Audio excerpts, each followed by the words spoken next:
Good afternoon all student of class 10th। आज हम आपको ब्रज गुणनखंड विद्वार समीकरणों का हल बताएंगे, जिसमें आप जानते हैं कोई भी दो समीकरण दिया हो, हम इसको युगपत समीकरण के नाम से जानते हैं, युगपत समीकरण। ठीक है, दो समीकरण आपको दिए गए हों, a1x plus b1y plus c1 बराबर 0, a2x plus b2y plus c2 बराबर 0। ये दो समीकरण हैं। अब हमें इसमें देखना है कि समीकरण का हल किस प्रकार का है, अद्वितीय हल है या इसका कोई हल नहीं है या अपरिमित रूप से अनेक हल हैं। तो इसके लिए आपको कुछ प्रतिबंध दिए गए हैं, प्रतिबंध। ठीक है, यदि a1 अपान a2 बराबर नॉट b1 अपान b2, यदि a1 बटा a2 का मान b1 अपान b2 के बराबर नहीं है तो निकाय का अद्वितीय हल होगा। निकाय का हल जो है वो क्या होगा, अद्वितीय होगा। फिर a1 अपान a2 बराबर b1 अपान b2 बराबर नॉट c1 अपान c2, ये बराबर लिखकर काट दिया गया, इसका मतलब नॉट बराबर नहीं है तो निकाय का कोई हल नहीं। ठीक, a1 अपान a2 बराबर b1 अपान b2 बराबर c1 अपान c2, अगर ये तीनों मान आपस में क्या है, बराबर हैं, तो निकाय के अपरिमित रूप से अनेक हल होंगे। इसके बाद आपको ब्रज गुणनखंड विधि का ये सूत्र है, लिखा गया है x y z। हमने x लिखा तो x वाला जो है गुणांक को क्या हुआ, गायब हो गया, तो क्या बचा b1 b2 c1 c2।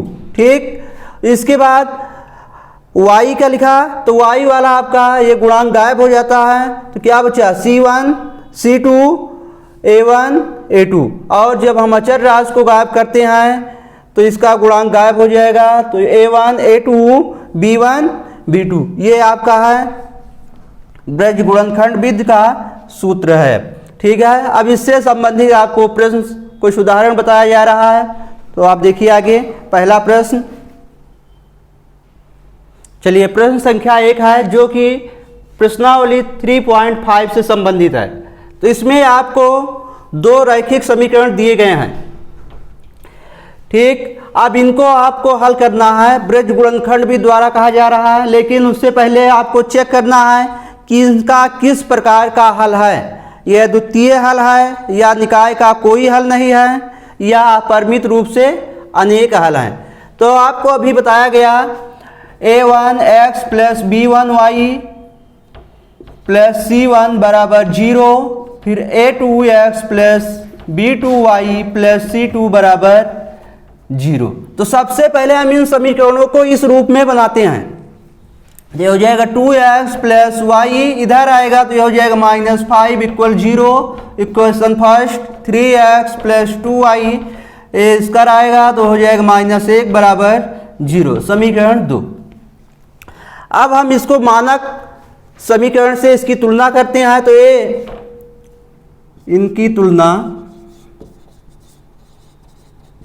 मानक समीकरण से करने पर, चलिए अब देखते हैं x के स्थान पर क्या है। x का गुणांक जो है यहाँ 2 है, तो y a1 बराबर 2, b1 बराबर 1 है, और यहाँ c1 का मान किसके बराबर है, -5। यहाँ देखिए प्लस है, ये माइनस है, तो माइनस के साथ में लिखना, तो c1 बराबर -5। इसी प्रकार a2 बराबर 3, b2 बराबर 2 और c2 बराबर -8। तो हमने इन सब का मान लिया।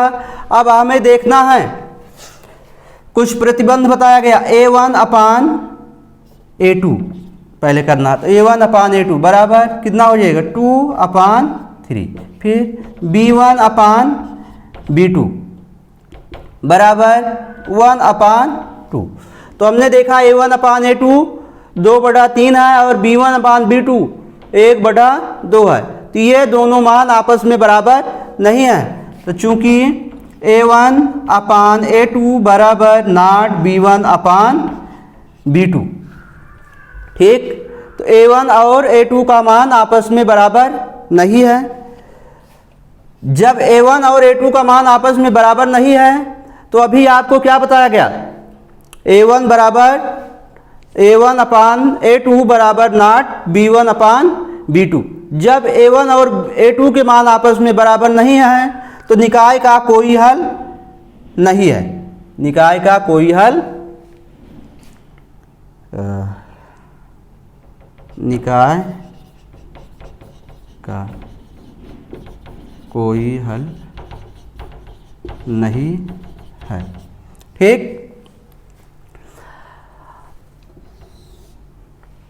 ये हो गया। अब हमें इसे ब्रज गुणनखंड विधि द्वारा हल करना है। तो अभी आपको ब्रज गुणनखंड विधि का ये सूत्र बताया गया है।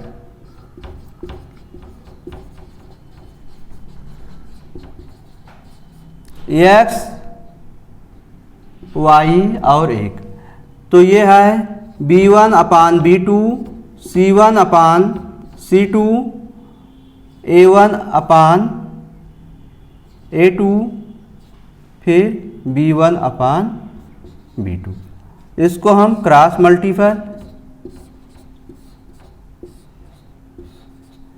चलिए अब इन मानों को हम रखते हैं। तो b1 का मान कितना है 1, b2 का 2, फिर c1 -5, फिर -8, y, फिर आगे हम देखते हैं a1 a2, a1 का मान 2 और a2 कितना है 3, फिर आगे है b1 b2, तो 1 हम यहाँ लिख देंगे इसके नीचे 1 और इसका मान है 2।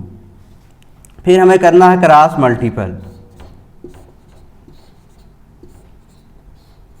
ठीक, अब x, अब इसका हमें इसमें गुणा करना है। तो 1 का किसमें करेंगे -8, तो 1 से -8 में गुणा करेंगे, कितना होगा -8। ठीक, अब हम गुणा करने के बाद यहाँ बीच में कौन सा चिन्ह लगाएंगे माइनस, क्या लिखना है माइनस। अब 2 का इसमें -5 में करेंगे तो 5 दूना 10, -10 बराबर, फिर y, अब इसके नीचे ये हमारा पहला खत्म हो गया। अब दूसरा है, इसका इसमें करना है तो -5 से 3 में, तो 5 या 15, -15, फिर बीच में हमें लिखना है -8 दूना 16, तो ये माइनस में है तो -16 बराबर 1 अपान, अब यहाँ 2 दूना 4, -3 1 कम 3, चलिए तो x अपान -8, अब ये माइनस माइनस हो जाएगा +10 बराबर y -15 माइनस माइनस +16, फिर 1 बटा यहाँ 4 में से हम 3 घटाएंगे, कितना आएगा 1।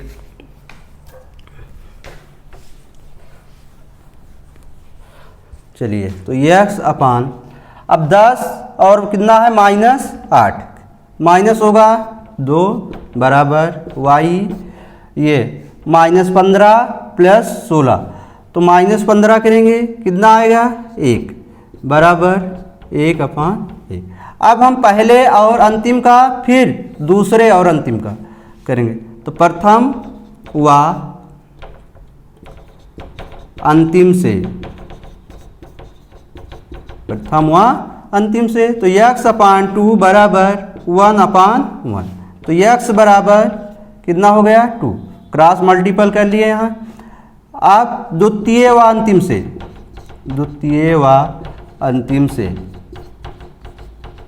चलिए तो y अपान 1 बराबर 1 अपान 1, तो इसका हम क्रॉस मल्टी करेंगे, y 1 जा y बराबर 1 1 जा 1, तो जो वैल्यू प्राप्त हुई हमें x बराबर 2 और y बराबर 1, ये हमारा x और y का मान। इस प्रकार हमें ब्रज गुणनखंड विधि द्वारा समीकरणों को हल करना है। शेष अगले वीडियो में आपको बताया जाएगा। Thank you.